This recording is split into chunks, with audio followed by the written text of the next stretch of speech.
अमूमन क्राइम की घटनाओं की इंटेंसिटी हमें तब ज़्यादा नज़र आती है वो हम पर तब ज़्यादा बरपती है जब हमें उसका वीडियो साक्ष्य मिल जाए, एक नश्तर की तरह हमारे भीतर चुभता है। एक सीसीटीवी फुटेज है जो पिछले कुछ घंटों से, बल्कि कहूँ कि पिछले कुछ दिनों से लगातार हमारी नज़रों के सामने से गुजर रहा है, जिसमें एक कार जा रही है, फिर उसे कुछ कार चेज कर रही है। फिर तस्वीरें हैं जिसमें एक कार का फ्रंट का हिस्सा है, गोलियों के चलने के निशान हैं। फिर एक और तस्वीर है जिसमें एक व्यक्ति की लाश है। फिर वो वीडियो है, एमेच्योर वीडियो है, जिसमें एक व्यक्ति खून से लथपथ है, उसके चेहरे को घुमाकर स्क्रीन की तरफ दिखाया जा रहा है। फिर हजारों लाखों की भीड़ के वो वीडियो हैं जो एक व्यक्ति की शव यात्रा में आते हैं। एक पिता का वीडियो है जो अपनी जान पर हाथ ठोकता है, अपने बेटे की लाश की मूंछ को मरोड़ता है। एक माँ है जो सन्नाटे में है और अपने इकलौते बेटे के शव को निहार रही है। दोस्त हैं जो शव के सर पर पगड़ी सजा रहे हैं क्योंकि कुछ महीने बाद उसका विवाह था। और हैं वो करोड़ों दर्शक, श्रोता और फैंस जो उसके कत्ल पर शोक में डूबे हुए हैं। और आखिरी में क्या है? सियासत है, पंजाब की सियासत, जो अभी कभी अपनी पीठ थपथपाती है कि देखो हमने वीवीआईपी कल्चर खत्म कर दिया, फिर हाईकोर्ट से झिड़की पाती है और नए सिरे से जांच शुरू होती है, सुरक्षा बहाल होती है। हम बात कर रहे हैं सिद्धू मूसेवाला, मशहूर सिंगर और कांग्रेसी नेता, विधायकी का चुनाव लड़े थे, उनके कत्ल की। हम बात कर रहे हैं पंजाब की म्यूजिक इंडस्ट्री और एंटरटेनमेंट इंडस्ट्री में माफिया की घुसपैठ की। हम बात कर रहे हैं कि क्या पंजाब की ये इंडस्ट्री उसी राह पर चल पड़ी है जिस राह पर 90 के दशक में मुंबई की फिल्म इंडस्ट्री चली थी, जब फिल्म वालों पर गोलियां चलाई जाती थी, वसूली होती थी, उनके अपने अपने पाले बनते थे और आतंक का साया होता था। इसलिए हमें लगा कि नेता नगरी में इस पर जरूर बात करनी चाहिए, क्योंकि सियासत समाज से अछूती तो नहीं है। ये जो क्राइम लॉर्ड्स हैं, गैंग लॉर्ड्स हैं, इनको रेवरेंस भी, इनको रिस्पेक्ट भी, इनकी कल्ट फॉलोइंग भी इसी में होती है। ये जो हमारे म्यूजिक आइकन्स हैं, इनकी भी रिस्पेक्ट यहीं पर होती है। तो ये द्वैध क्यों है? इस पर बात करने के लिए हमारे साथ 3 खास मेहमान मौजूद हैं। स्टूडियो में हमारे साथ हैं मशहूर पंजाबी सिंगर शंकर साहनी साहब, बहुत बहुत स्वागत है आपका नेता नगरी में।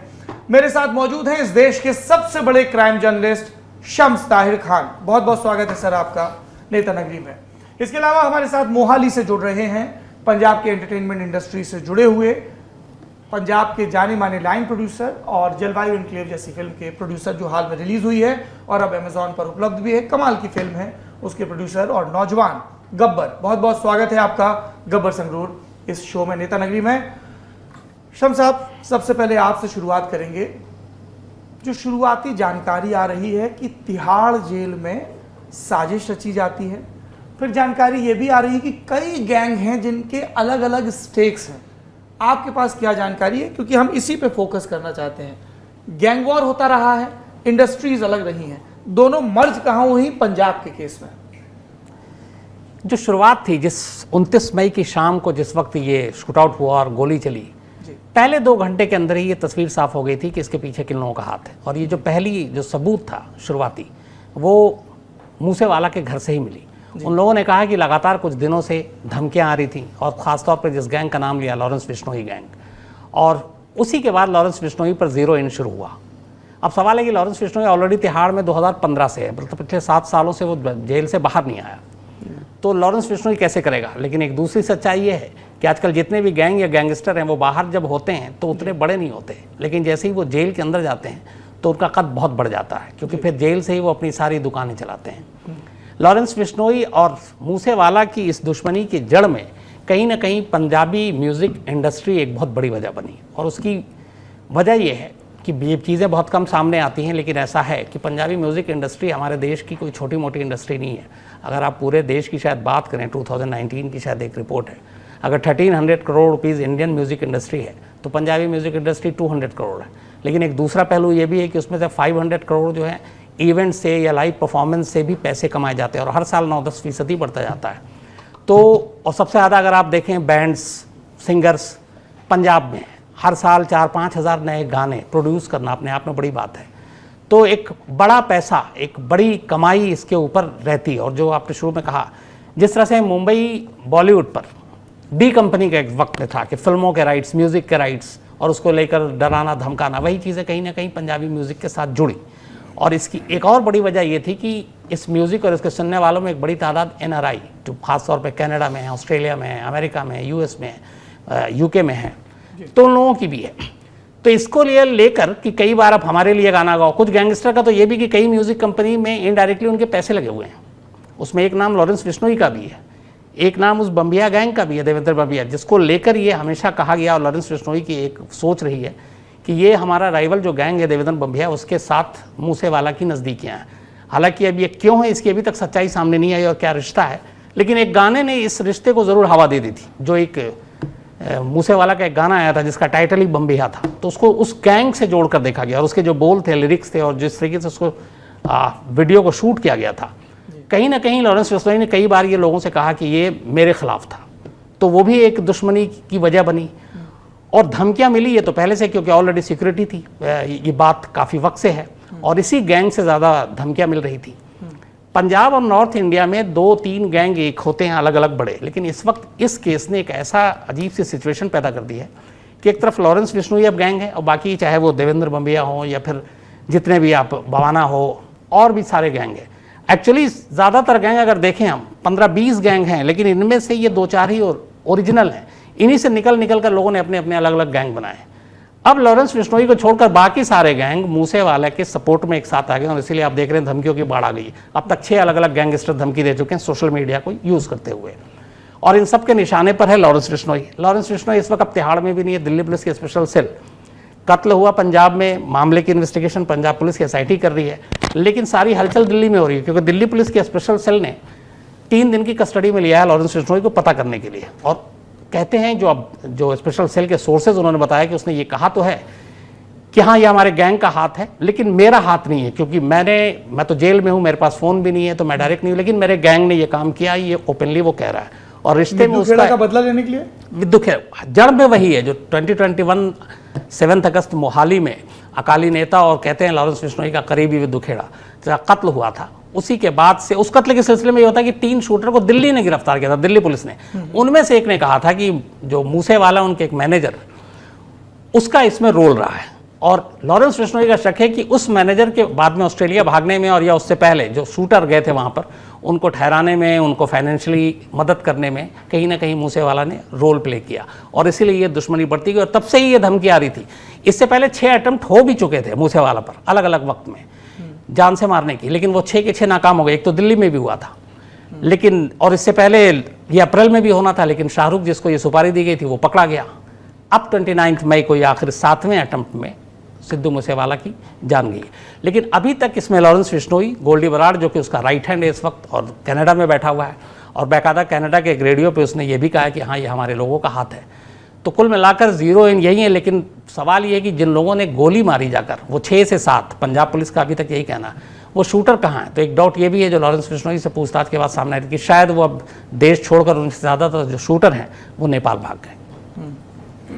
अच्छा, हम लोग वापस इस पर आएंगे क्योंकि हम ये जानना चाह रहे थे कि जो इन्वेस्टिगेशन है उसमें इस चीज़ को क्या ब्रॉडर पिक्चर में देखा जा रहा है कि इनके मॉनेटरी कनेक्शंस और इनके इन्वॉल्वमेंट को, या सिर्फ इस केस के स्पेसिफिकेशन में देखा जा रहा है। Will come to that. Shankar Sahni साहब, पंजाब के जो हीरोज़ हैं वो हीरोज़ या तो रिलीजियस हिस्ट्री से आते हैं, वो हीरोज़ फिर फ्रीडम स्ट्रगल से आते हैं, सरदार भगत सिंह, लाला लाजपत राय, ये सारे हीरोज़ आते हैं। उसके बाद के जब हम हीरोज़ देखते हैं तो वो या तो म्यूज़िक इंडस्ट्री के हीरो हैं या फिर वो स्पोर्ट्स के हीरो हैं, जो पंजाब के आइकन्स हैं। आप देखेंगे तो वो कभी मिल्खा सिंह की बात होगी, कभी हमारे बलबीर सिंह की बात होगी, हॉकी के हरभजन सिंह की बात होगी, या फिर गुरदास मान साहब, और एक जो लंबी परंपरा है जिसमें आप सब लोग आते हैं। तो कितनी इज्जत है वहाँ पे म्यूज़िक आइकन्स की। शायद इसीलिए पॉलिटिशियंस भी बार बार कोशिश करते हैं कि इन आइकन्स को अपने पॉलिटिकल फोल्ड में लेकर आएँ। सिद्धू मूसेवाला को कांग्रेस ने टिकट दिया, हरभजन सिंह को अभी राज्यसभा के रास्ते आम आदमी पार्टी लेकर आई है। इन सब के बीच जब ये घटना होती है तो आपकी इस पर पहली रिएक्शन क्या आती है? क्या पंजाबी म्यूज़िक इंडस्ट्री में ये इस तरीके की धमकियाँ, ये सब नई चीज़ हैं या आपके टाइम पे भी होता रहता था? पिछले 10-12 साल में एक तो गन कल्चर को जो काफ़ी ग्लोरीफाई भी किया गया है वीडियोस के अंदर जी। बहुत अच्छा लगता है। गाने गन्स के ऊपर चलते हैं तो वो एक तरह की शॉर्टकट है, क्योंकि गन्स पे गाने कम आते हैं, ज़्यादा लव सॉन्ग होते हैं, डांस नंबर्स होते हैं।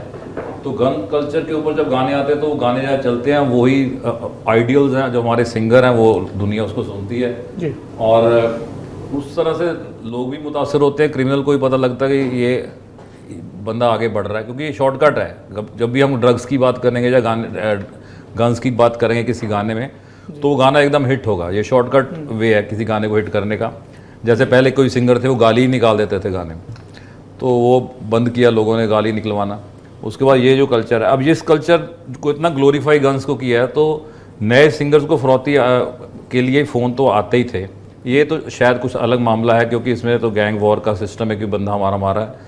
पर फरौती के लिए कि ये तो शुरू से बॉम्बे से चल रहा था। गुलशन कुमार जी का जब मर्डर हुआ है वहाँ से लेके यहाँ पर पिछले 7-8 साल से ही ये शुरू हुआ है तकरीबन, उससे पहले नहीं था इतना। ये जब भी कोई नया सिंगर बहुत हिट होता है उसको धमकी मिलती है। 4-5 सिंगरों को तो मैं जानता हूँ जिनको धमकी मिली है, और उन्हें शायद कहीं तो चुपचाप बेचारे पैसे दे भी देते, पता भी नहीं लगता पैसे। ऐसे बोलता कोई नहीं है, जैसे मूसेवाला बोलता था कि आ जाओ मैंने भी गन लोड कर रखी है, तुम अपनी गन चलाओ मैं अपनी चलाऊंगा। ऐसे बहुत कम सिंगर होते हैं। अच्छा, मूसेवाला ने तो खुल के चैलेंज किया था, है ना? हाँ जी, उन्होंने चैलेंज किया था कि मेरी भी गन लोड है, आप अपनी गन लोड रखो। तो अब ये फरौती के लिए कहा था या धमकी के लिए कहा था।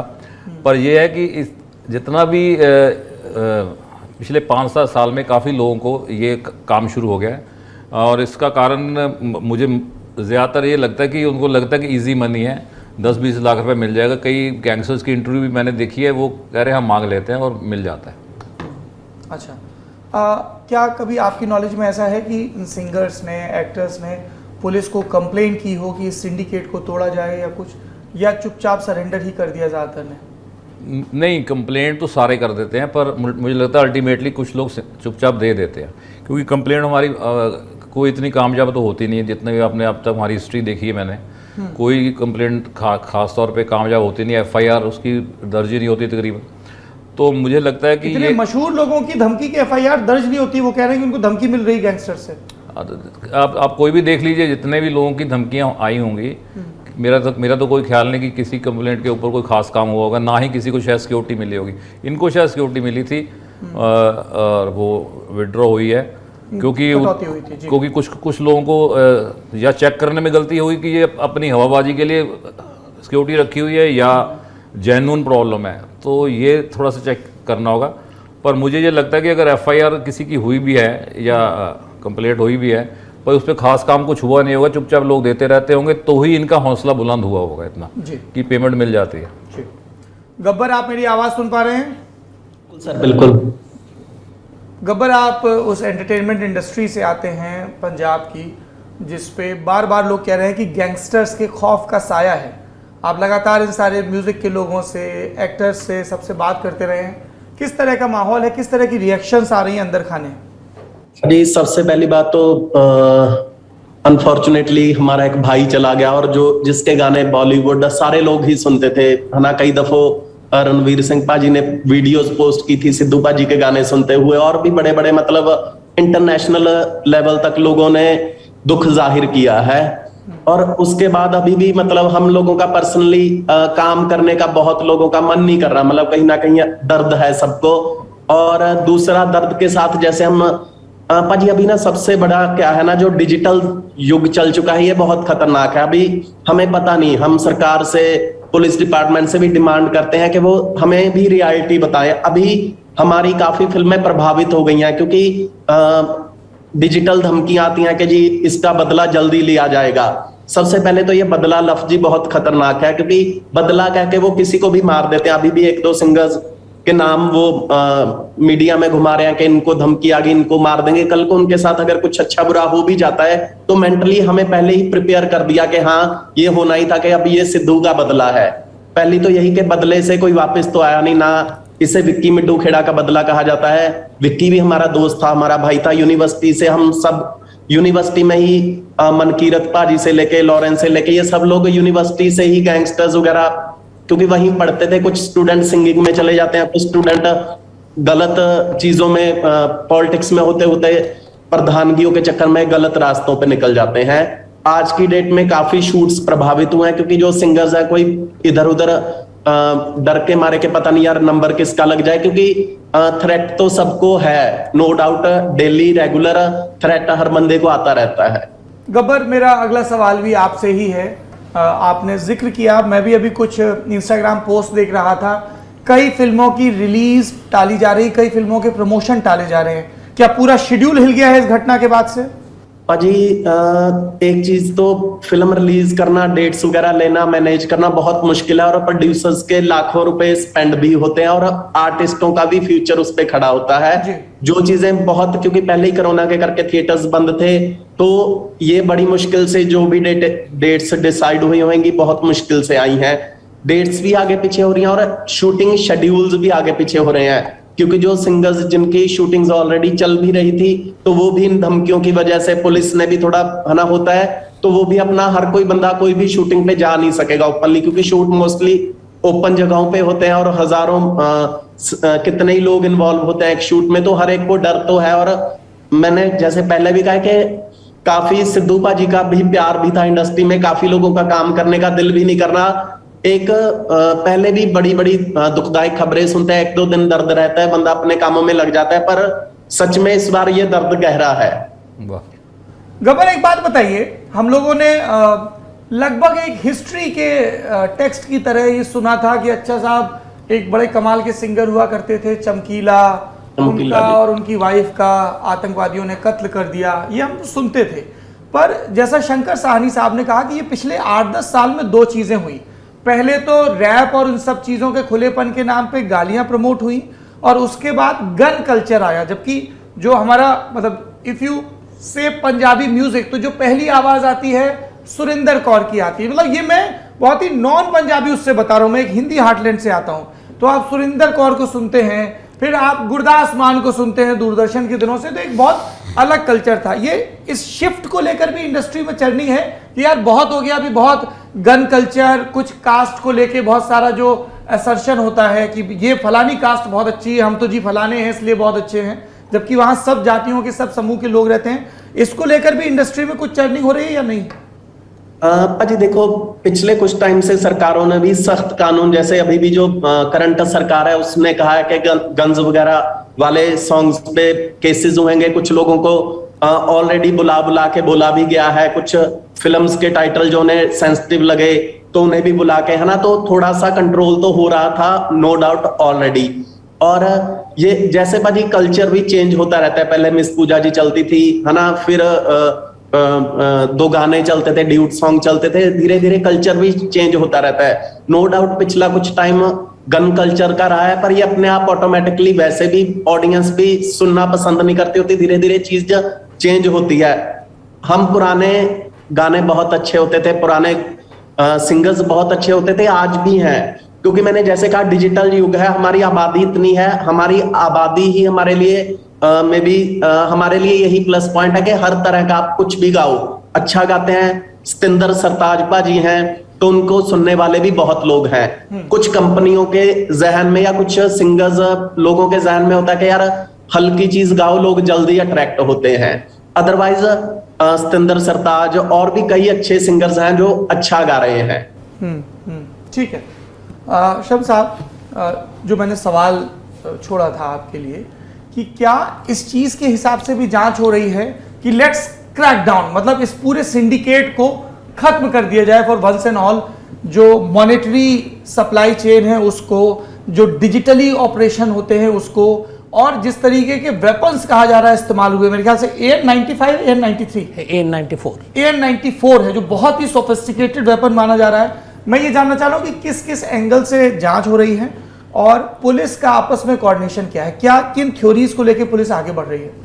देखिए, पूरी तरह से सारे गैंग्स को ख़त्म करना, अगर ये कहूँ कि इसकी जांच हो रही है तो ये गलत होगा, क्योंकि ये मामला मल्टीपल स्टेट का हो गया है। पंजाब है, उसमें हरियाणा भी इन्वॉल्व है, दिल्ली भी है, उत्तराखंड भी है, और अब तो इंडिया के बाहर नेपाल भी आ गया है। तो फिलहाल ये है कि इस केस को कैसे सॉल्व करें, जो मूसेवाला मर्डर केस है, और इसमें जो जो गैंग शामिल है उसमें पंजाब और दिल्ली पुलिस ये आपस में मिलकर काम कर रहे हैं। जो दो अहम चीज़ें हैं, जो शुरुआत में अगर 29 मई की आप कहानी देखें तो उस दिन पहली बार ऐसा हुआ कि वो अपना जो बुलेट प्रूफ गाड़ी है वो ऐन वक्त पे नहीं ले गए, वरना उससे पहले जाना था। 2 घर पे बचे हुए थे जो पंजाब पुलिस के गनर, वो भी नहीं ले गए, लेकिन एक पड़ोसी और एक कज़न साथ में था। पुलिस ने उन दोनों को कई बार क्रॉस चेक किया, इसलिए कि जिस गाड़ी को निशाना बनाकर कम से कम 30 फायर किए गए उसमें मूसेवाला की तो मौत होती है और उन 30 में से 23 या 24 गोली अकेले मूसेवाला को लगती है, बाकी कुछ गोलियां गाड़ी में और कुछ मामूली उन 2 लोगों को लगती है। तो ऐसा कैसे हो सकता है कि एक गाड़ी में 3 और 2 बच गए? तो इस चूँकि पुलिस में आपको शक तो करना पड़ता है, और ऐन वक्त पे इससे गाड़ी को बदलने का आइडिया या फिर गनर को छोड़ने का, इसके पीछे क्या कहानी थी, इसको लेकर उन दोनों के तमाम कॉल डिटेल्स जो है वो सिर्फ 29 मई का नहीं बल्कि उससे पहले के 2-4 दिनों के भी पुलिस खंगाल रही है, टटोल रही है कि कहीं किसी बाहरी लोगों से इन लोगों का कोई कांटेक्ट तो नहीं था। तो जितने भी सस्पेक्ट हैं उन सब के हिसाब से वो इन्वेस्टिगेट कर रही है। हालांकि दूसरी तरफ देखें तो एक अगर ये सारी चीज़ें हैं और जो गैंग जो सोशल मीडिया डिजिटल पे जिस तरीके का क्लेम किया गया तो फिर ओपन एंड शट केस है कि एक गैंग एक कत्ल का बदला लेने के लिए, क्योंकि पंजाब में एक बड़ी, आप अगर हाल के सालों का देखें रिकॉर्ड उठाकर तो गैंग वॉर में जितनी भी लड़ाई हुई है वहाँ पे ये होता है कि एक कत्ल से कहानी शुरू होती है और फिर दूसरे कत्ल पे आगे बढ़ती है, लेकिन ख़त्म दूसरे कत्ल पे नहीं होती, फिर तीसरा कत्ल, फिर बदले में चौथा, फिर 5वां, तो ये सिलसिला चलता रहता है।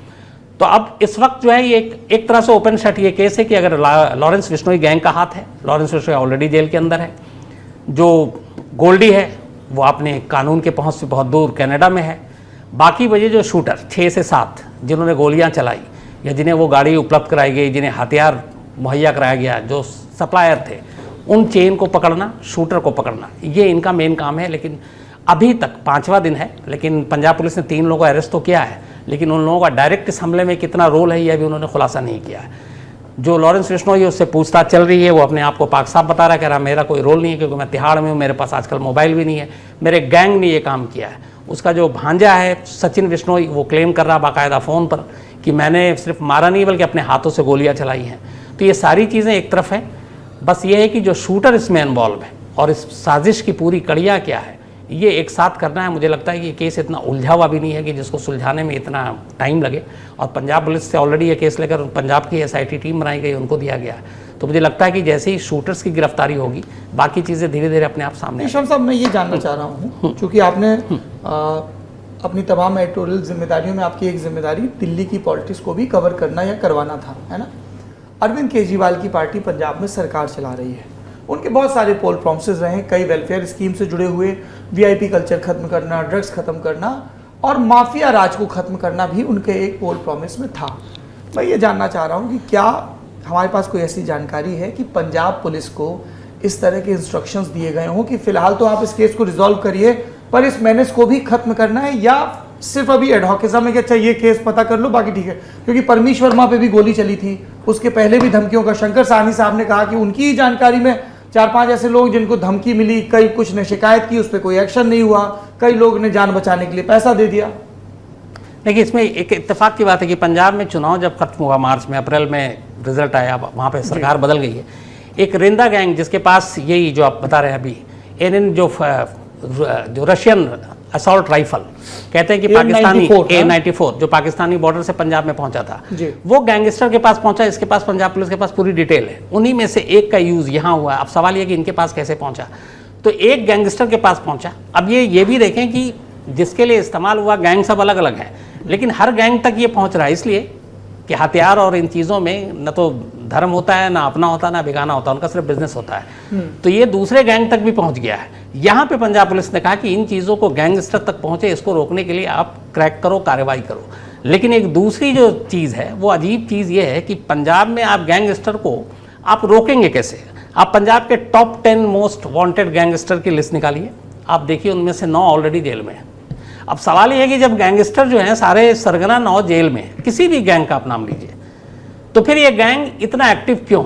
उसकी वजह यह है कि सरकार के अधीन तो है, पुलिस ने उठा के जेल में भी डाल रखा है, लेकिन वो जेल से गैंग को ऑपरेट कर रहे हैं। और जब तक जेल से उनको ये छूट मिलेगी, उनका कम्युनिकेशन बाहर की दुनिया से नहीं तोड़ा जाएगा, ये गैंग वॉर खत्म नहीं होगा। और कम्युनिकेशन तोड़ना बेहद आसान काम है, सिर्फ एक मोबाइल फ़ोन से आप उनको दूर कर दीजिए, मुझे लगता है कि सारी चीज़ें रुक जाएंगी। शंकर साहनी साहब, आप शो में पूरी म्यूज़िक फ्रेटर्निटी को रिप्रेजेंट कर रहे हैं, सरकार से आपकी क्या डिमांड है? गब्बर ने जो कहा आपने सुना, शम्स साहब ने जो कहा आपने सुना, क्या करना चाहिए गवर्नमेंट को फिलहाल, क्या डिमांड? मुझे ये बात बहुत अच्छी लगी कि सारा कुछ मोबाइल के ज़रिए ही हो रहा है। जब पकड़ें किसको, जो इसको पकड़ना चाहते हैं सारे अंदर हैं, तो मोबाइल पर जो रोक है वही मेन चीज़ है। और ये कोई आज से मोबाइल के ऊपर प्रॉब्लम नहीं आ रही, काफ़ी सालों से मोबाइल की प्रॉब्लम है और काफ़ी सालों से गवर्नमेंट को पता है। कई सरकारें आई, किसी एक सरकार को तो हम कह नहीं सकते, कई सरकारें आई कई गई, पर ये प्रॉब्लम अभी तक सॉल्व नहीं हुई। ये प्रॉब्लम तभी सॉल्व होगी जब लालच कम होगा, भ्रष्टाचार कम होगा, कि कम से कम इन लोगों को तो छोड़ दो। जिन अगर किसी ने फैमिली से बात करनी है उसको दिया हो तो बंदा फिर भी समझ सकता है। गैंगस्टर्स को मोबाइल दे रहे हैं, देना तो किसी को भी नहीं चाहिए। तो मेरा ख्याल है जो शम्स साहब ने बताया कि अगर हम कमर तोड़नी है तो इसकी मोबाइल से ही, कनेक्शन से ही टूटेगी। और उसके में बहुत हाई लेवल की करप्शन है जो इतने सालों से नहीं गई, तो अब पता नहीं कैसे जाएगी। म्यूजिक इंडस्ट्री को किस तरह का प्रोटेक्शन चाहिए, क्या डिमांड्स हैं, क्या करना चाहिए गवर्नमेंट को आप लोगों के लिए, म्यूजिक खासतौर पे सिक्योरिटी के पॉइंट ऑफ व्यू से? म्यूजिक इंडस्ट्री को शुरू से ही कोई सपोर्ट नहीं है गवर्नमेंट की, ना तो कभी थी, ना कभी है, ना कभी होगी। मुझे कोई चांस नहीं लगता। कोरोना के टाइम पर भी तकरीबन हर वर्क के बारे में सोचा जा रहा था, एक संगीतकारों के बारे में नहीं सोचा जा रहा था। मैंने काफ़ी देखा, ढोलक तबले वाले बेचारे वो तम्बाकू जर्दा कई जगह बेच रहे थे, दिल्ली में ढोल वाला कोई बेच रहा था, मैंने अब बड़ा दीवार पे कील लगा के, तो बड़ा अफसोस वाला काम था। गवर्नमेंट ने कभी इस चीज़ को इम्पोर्टेंट समझा ही नहीं है, संगीतकारों को कभी सीरियसली लिया ही नहीं है आज तक। तो फिर भी हम डिमांड यही कर सकते हैं कि एक एक सिंगर के साथ 2-2 4-4 पुलिस वाले तो हम लगा नहीं सकते। मुझे लगता है जो शम्स साहब का आइडिया है वही अच्छा है कि जो जितने बंदे पकड़े गए जड़ से खत्म किया जाए, उनको जड़ से खत्म किया। आप कभी मिले हैं सिद्धू मूसेवाला से, मिले थे? नहीं, मैं नहीं कर। अच्छा, कोई आपकी फ्रेटर्निटी में चर्चा होती थी उनके? नहीं, चर्चा होती थी। मैं तकरीबन एक्चुअली क्या सिंगर्स तकरीबन सब एक दूसरे को मिलते ही रहते हैं, फंक्शन में तो मिलते ही रहते हैं। वैसे कभी पर्सनली अलग बैठ के नहीं मिले। भगवंत मान जी मेरे बड़े अच्छे दोस्त हैं, उनको कई बार मिला हूँ मैं, और वो बड़े अच्छे इंसान हैं। वो बस मुझे लगता है कि अगर वो अपने आप डिसीजन लें किसकी सिक्योरिटी हटानी किसकी नहीं हटानी, बजाय के इशारे पे करें तो ज़्यादा बेटर हो। ठीक है गब्बर, आपसे मेरे 2 सवाल हैं और ये आखिरी हैं इस सेशन के सवाल। गब्बर, क्या मेरी आवाज़ सुन पा रहे हैं? हाँ जी भाई, बिल्कुल। हाँ। एक तो मैं ये जानना चाहता हूँ कि क्या आप सिद्धू मूसेवाला को व्यक्तिगत रूप से जानते थे? कोई आप मेमोरी उनके बारे में जो शेयर करना चाहें? आपने एक बड़ी इंपॉर्टेंट चीज़ बताई कि ये सब लोग यूनिवर्सिटी से ही निकले हुए हैं, फिर चाहे वो लॉरेंस बिश्नोई जैसे गैंगस्टर हो या कई सिंगर, मतलब सब अलग अलग डायरेक्शंस में निकल गए लोग। एक चीज़ वो है, और दूसरा एज अ इंडस्ट्री रिप्रेजेंटेटिव आपकी गवर्नमेंट से क्या मांग है? सरकार को फिलहाल क्या कदम उठाने चाहिए ताकि सुरक्षा का माहौल आए, सिक्योरिटी की फीलिंग आए, और जो एक बड़ी जॉब प्रोवाइडर भी है और इकोनॉमी के लिहाज से भी इंपॉर्टेंट है, कल्चरल नुएंस के हिसाब से भी इंपॉर्टेंट है कि इंडस्ट्री वापस से अपने पैरों पे खड़ी हो और स्मूथली फंक्शन करना शुरू करे बिना किसी डर के? 2 सवाल। इसका सबसे एक सोल्यूशन तो ये है, क्योंकि सिक्योरिटी काम नहीं कर पाएगी। जैसे शूटिंग्स भी होती हैं, बाजार में भी होती हैं, ओपनली भी होती हैं, शोज भी होते हैं, तो कितने ही दर्शक बैठे होते हैं, तो सिक्योरिटी काम आती है। सिक्योरिटी के साथ मुझे लगता है सिंगर्स को या जितने भी सारी इंडस्ट्री को एक होना पड़ेगा। उन्हें ये अपना डिसीजन लेना पड़ेगा, यार किसी को भी धमकी आए हम सब साथ खड़ेंगे, हम एक भी पैसा किसी भी गैंगस्टर को या किसी भी उग्राही वाले को नहीं देंगे, क्योंकि इससे गैंगस्टरों को या इन लोगों को समझ आ जाएगा कि इस इंडस्ट्री में अब हमारी दाल नहीं गलेगी। ये इतना इजी भी नहीं है जितना मैं कह रहा हूं, वो इतना मुश्किल भी नहीं है कि ना हो पाए। दूसरा यही है कि सिंपल है पाजी, हम आम लोग भी हैं, इंडस्ट्री को छोड़ दो, मैं आम नागरिक के तौर पे पूछता हूं कि अगर आप जेलों में बंद आदमियों को नहीं कंट्रोल कर पा रहे, तो जो जेलों से बाहर हैं या आउट ऑफ इंडिया है उन्हें तो आप क्या ही पकड़ोगे, हम आपसे क्या ही उम्मीद करें। तो इसके भी शायद ये हो सकता है कि जो नॉर्थ के गैंगस्टर्स हैं उनको कहीं ऐसी आंध्रा या ऐसी स्टेट्स में ट्रांसफर कर दें। यहाँ एक तो इनकी लैंग्वेज थोड़ा सा इनको, मतलब थोड़ा सा अगर इन्हें नॉर्थ में ही रखेंगे तो इनके लिंक्स एक्टिव रहेंगे, ज्यादा एक्टिव रहेंगे। मतलब ये छोटी छोटी चीजें हैं जो शायद काम कर जाएं। और ऐसे मतलब सरकार के पास तो सर हजारों दिमाग होते हैं, बड़े बड़े दिमाग होते हैं सोचने वाले, पर ये टॉपिक ना अभी धीरे धीरे एकदम मूसेवाला पाजी की मैं तो कहूंगा बेचारी कुर्बानी ही कहूंगा, क्योंकि एटलीस्ट इसने इंडिया लेवल पे ये टॉपिक की बात होने लगा दी है। अदरवाइज ये पिछले काफी सालों से है, ये आज का नहीं है। गैंगस्टर कल्चर काफी सालों से हम इसे सह रहे हैं लगातार। बाकी आपने पूछा सिद्धू मूसेवाला, मैं कोई इसका हार्डकोर फैन नहीं हूं, हाँ, पर उसके गाने सुने जाते हैं। पर्सनली पाजी हमारी जलवायु इनक्लेव पे भी आए थे, मैंने उनकी yes I am a student उसका भी मैं पंजाब का लाइन प्रोड्यूसर भी रहा हूं। तो सिद्धू मतलब जैसे कहते हैं ना जिगरे वाला आदमी था और सच में मस्त आदमी था। और चलो हम तो शायद थोड़ा बहुत जानते हैं उन्हें, शायद इसलिए दुख होना संभावित है, बट जो नहीं भी जानते ना, मुझे मुंबई से कितने ऐसे लोगों के फोन आए जो शायद पंजाबी संगीत भी नहीं सुनते कि यार ये सच में हुआ है। तो सिद्धू सच में ये नहीं है कि मैं उनकी तारीफ कर रहा हूं या पता नहीं, है ना, वो सच्ची में दिलदार बंदा था। शायद वो उसकी उम्र भी 27-28 साल थी ना, शायद वो इस जाल को समझ ही नहीं पाया, वो ज्यादा दलेरी से चल गया। अदरवाइज जैसे सानी पाजी सर ने कहा था कि चुपचाप कुछ लोग पैसे वैसे दे देते हैं, तो आजकल लोग इन टॉपिक्स पे बोलना भी समझदारी नहीं समझते, वो चुप रहना ज्यादा समझदारी समझते हैं। ऑलराइट, बहुत बहुत शुक्रिया आप तीनों मेहमान का, शम्स ताहिर खान, शंकर सानी साहब और गब्बर, बहुत बहुत शुक्रिया। बढ़ते हैं नेता नगरी के अगले सेगमेंट की तरफ। नेता नगरी अब अपने आखिरी सोपान की तरफ है, खात्मे की तरफ है। अमूमन आखिरी में हम फुर्सत की सलाह बताते हैं आपको कि किन किताबों को पढ़ा जाना चाहिए या किन चीज़ों को देखा जाना चाहिए, पर कुछ व्यक्तिगत व्यस्तताओं और यात्राओं के चलते, पटना की यात्रा, मुंबई की यात्रा, इंदौर की यात्रा आदि इत्यादि के चलते इस हफ्ते और कुछ व्यक्तिगत इंगेजमेंट्स के चलते मुझे बहुत अफसोस के साथ कहना पड़ रहा है कि मैं कोई भी किताब पूरी तरह से नहीं पढ़ पाया हूँ, और जब तक मैं खुद किताब पढ़ता नहीं हूँ या पढ़ने का इरादा नहीं करता हूँ तब तक रेकमेंड भी नहीं करता हूँ। देखने की जहाँ तक बात है तो मैं आज अपनी रेकमेंडेशन नहीं दूंगा। आज मैं आपको अपने एक नए बने मित्र की रेकमेंडेशन दूंगा। आप भी इनको जानते हैं, दुनिया इनको आजकल प्रहलाद चाचा के नाम से जानती है, दुनिया आजकल इनको उप प्रधान के नाम से जानती है, दुनिया आजकल इस एक्टर को गूगल कर रही है। इनका नाम फैज़ल मलिक है। हमने विस्तार से पंचायत की स्टारकास्ट से भी बात की है, जो कि जल्द ही आपको ललन टॉप पर नजर आएगी। हमने पंचायत को लिखने वाले से यानी चंदन से, पंचायत को डायरेक्ट करने वाले से यानी दीपक से, और ओवरऑल जो वो प्रोडक्शन हाउस है जो Kota factory, hostel days, cubicles, aspirants और पंचायत जैसे, गुल्लक जैसे कई शानदार शोज बना रही है, उसके कर्ता धर्ता अरुणाब से भी बात की है। जल्दी आप ये बातचीत ललन टॉप पर देख सकते हैं। So I will strongly recommend that. और जैसा मैंने प्रॉमिस किया, फैज़ल मलिक साहब का, प्रहलाद चा जो हमारे मित्र हो गए हैं, उनकी रेकमेंड की हुई मैं कुछ आपको सीरीज़ बता रहा हूँ, मैं भी देखने का इरादा रखता हूँ। Yellowstone, McMafia, killing Eve, Fargo, ये 4 सीरीज़, और एक एप्पल टीवी पर है तेहरान, जिसकी मैं बहुत तारीफ सुन रहा हूँ। तो ये रेकमेंडेशंस हैं। आप भी बताइए कमेंट बॉक्स में आजकल क्या देख रहे हैं, क्या सुन रहे हैं, और ताकि ये एक्सचेंज का सिलसिला चलता रहे। नेता नगरी का ये एपिसोड आपको कैसा लगा ज़रूर बताइए, और अपना खूब ख्याल रखिए। शुक्रिया।